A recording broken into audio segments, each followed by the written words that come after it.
นี่คือ5อันดับนักเตะที่ค่าตัวแพงที่สุดในโลกอันดับ5ไมเคิลโอลิเซ่ปีกตัวจี๊ดจากบาเยิร์นมิวนิกที่ค่าตัวประเมินพุ่งขึ้นอยู่ที่137 ล้านยูโร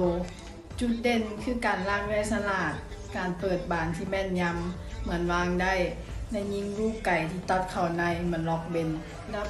4จูดเบลลิงแฮมมิดฟิลด์ครบเครื่องจากเรอัลมาดริดกับค่าตัว153 ล้านยูโรคือนักเตะที่เล่นได้ทุกบทบาทในแดนกลางมีความเป็นผู้นำสูงขยันสอดบานขึ้นเฮ็ดประตูสำคัญได้หลายและเป็นหัวใจหลักของทีมสุดขาวอันดับ3คิเลียนเอ็มบัปเป้ดาวยิงเบอร์ต้นๆของโลกที่มีมูลค่า201 ล้านยูโรความเร็วป่านสายฟ้าและการจบสกอร์ที่ไว้ใจได้เสมอแต่เขาคือฟันให้ของกองหลังบ่ว่าสิไปอยู่ไสเขาก็คือตัวตัดสินของเกมระดับโลก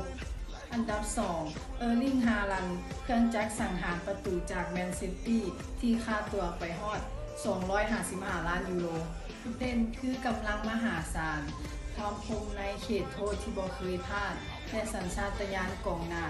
ที่พร้อมที่จะยิงประตูคู่แข่งได้ทุกวินาที